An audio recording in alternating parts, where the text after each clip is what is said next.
projects organized. In the next lesson, you're going to learn how to create a sequence and add your assets. In this lesson, you will learn how to create a sequence and add your assets. All right, to start off here, I'm going to get rid of some of these extra bins that I created. I'm just going to select them and then delete them. I'm going to delete this audio bin here. I'm going to grab the Cheryl Cookie instructional assets and pull that out of the footage bin here and then delete the footage bin. And now I have the same assets as what you have here. So I have the Cheryl Cookie instructional assets and then the wide bin and the cutaway bin. So let's look at creating a sequence. A sequence is a collection of all your video, audio, photo, graphic, and title assets, and that's built in the timeline panel. But as you see, it says timeline, no sequences. That's because this project doesn't have a sequence yet. So you can create a sequence in a few different ways.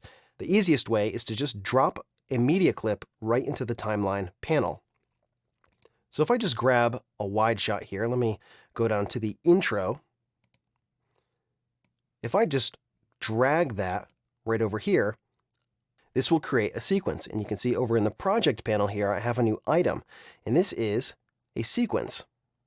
Now, I should tell you that when you're dragging clips from the project panel, you need to make sure you're grabbing right over the icon here. If you grab right here, sometimes you can accidentally click and it'll select the text as if you were going to rename the clip. So make sure you're grabbing right on the icon. So if I come over here to the timeline window, I can zoom out here and you can see what we have going on. Now we have a sequence to work with. You can see we have our clip here. We have our time ruler here, which is showing us hours, minutes, seconds, and frames. And time goes from left to right here. And then we have some video tracks and some audio tracks here. Now every sequence is going to have at least one video track, and any sequence with audio is going to have at least one audio track. By default, when you create a new sequence, it'll oftentimes put more video tracks and audio tracks in the sequence so that they're kind of pre-made and ready to be used. But dragging clips over to the timeline window is not the only way you can make a sequence. You can also take any one of these clips. Let me grab a different one so we have a different name. So I'm going to grab this, bring it right over here to the new item button, and you can see I have a new sequence. You can also right-click in the blank space here and choose New Item, Sequence, and this will bring up the New Sequence window. Let me just cancel out of this because you can also do that right down here, New Item, Sequence. I'm going to cancel, and you can also do that up here, File, New, where is it? Sequence, which has also got the keyboard shortcut Control N.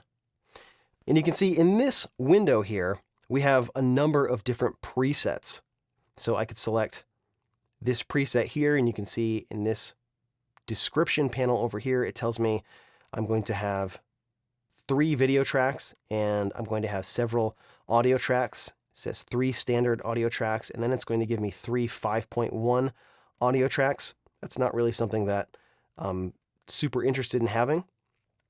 You can also go over here and modify some of those sequence settings as well, and what types of tracks you want over here in the Tracks tab. And then you can save your presets down here. But the easiest way, again, is to just drag one of your media clips to this New Item button, and that will create a new sequence. And when you do that, this sequence is created with the right frame size. So you can see it's 1920 by 1080. It's the right time base. So this is 23.976 frames per second, which is correct. It's the right pixel aspect ratio, which is 1. It has the right audio sample rate, and everything's set up properly. So I'm going to get rid of this sequence here.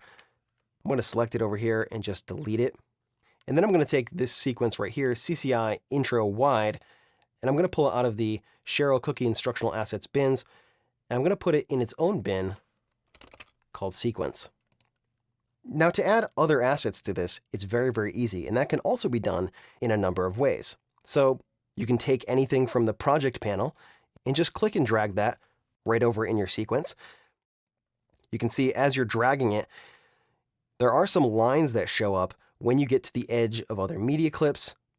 And so this clip right here will snap to the edges of other media clips because snapping is turned on. Snapping